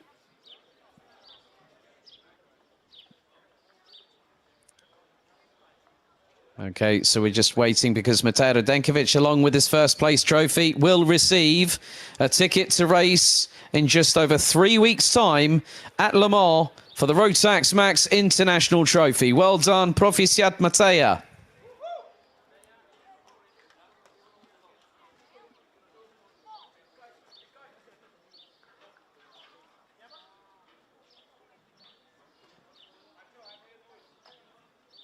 Okay, thank you very much to these drivers here. Please give them all a round of applause, our Mini-Max podium.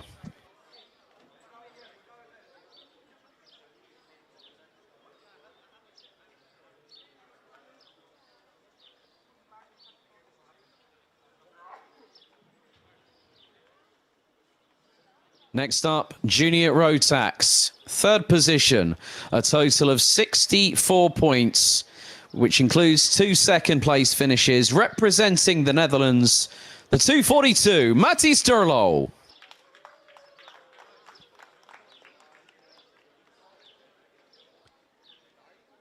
And in second position, total of 68 points, representing Germany, the 276, Farin Mega.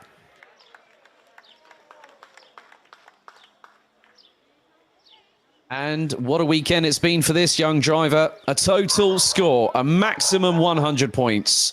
Representing Belgium, the 274, Kai Gielaerts.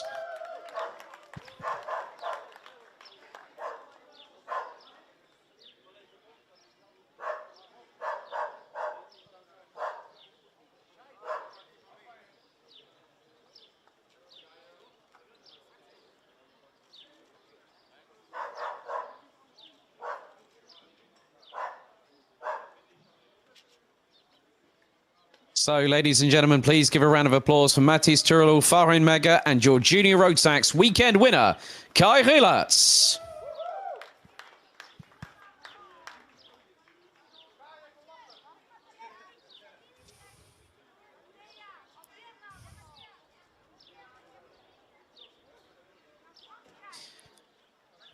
Okay. Thank you very much to our Junior Road Tax podium. So, next up, DD2 Masters. So, effectively, just looking at the results from that one. Hang on a second, bear with me a minute.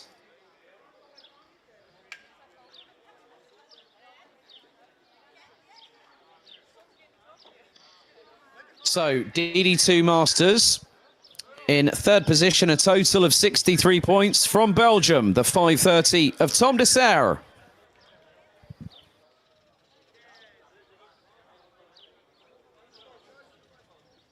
Second position, representing France with a total of 65 points, the 560 of Jonathan Wimaux.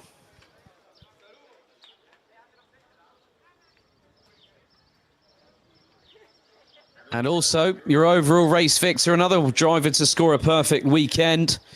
Representing France, the reigning and defending champion from PKS Competition, is the 544, Rudy Champion.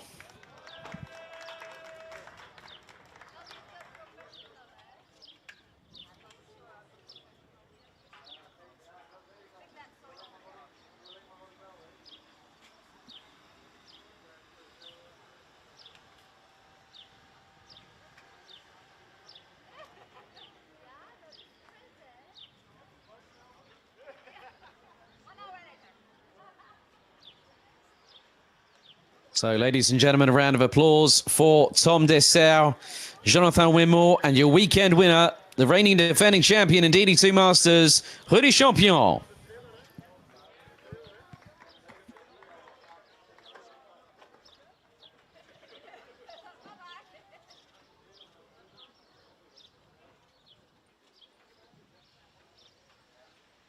Okay, our penultimate podium, DD2 up next. And in third position, a total of 62 points, two fourth place finishes, a third and a second over the course of the weekend. Representing the Netherlands, the 403, Mick Knowlton.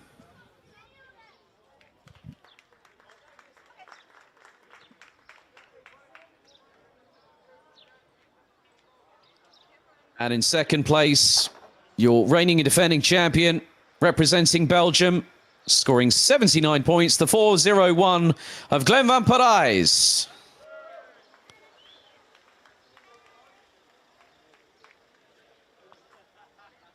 But your weekend winner, 2 wins, 2 seconds. He made sure he came back with a bang. From Greece, the number 451, DJ Liveris.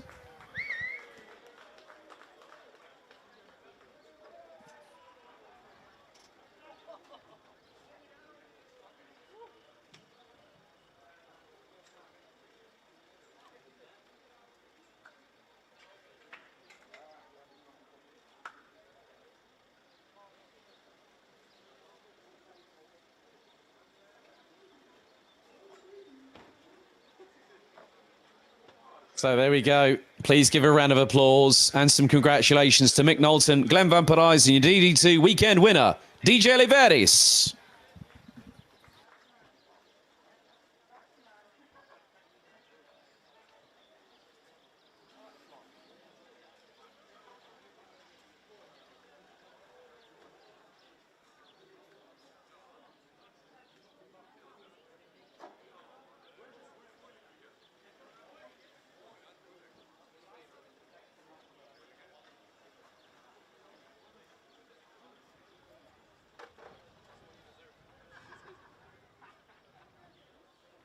Right, our 6th and final podium. They closed out the show this weekend at Karting des Fagnes here in Mariembourg.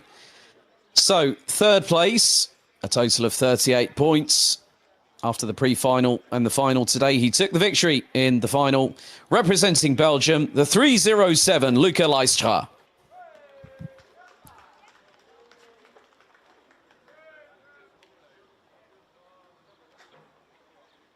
And your runner-up this weekend, still very much in the title fight, along with the driver making his way to the podium, Luca Leistra at the minute, representing Great Britain. 2 second-place finishes today from KR Sport, the 301, the reigning and defending champion, Sean Butcher.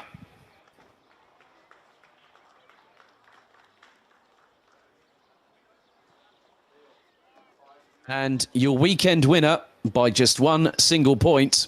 A win in the pre-final and 3rd in the final, representing Belgium, the 328 GKS Lemons Power very own Dylan LaHaye.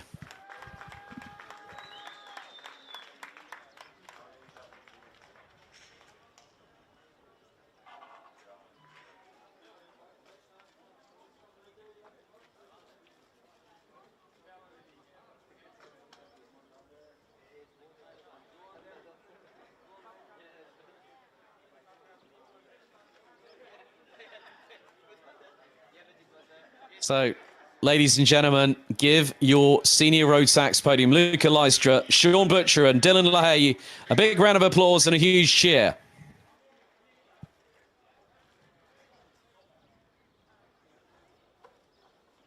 Well, thank you very much, everyone, for attending the 2nd round of the BNL Karting Series season here at Karting des Fagnes. A big thank you to Thierry and the whole team here at the circuit. We return to the home of champions in just over 3 months' time, the 9th and 10th of October. Karting Genk will see us crown our 2021 champions as the road to Bahrain continues here in the BNL Karting Series. Thank you, safe journey home, and good night.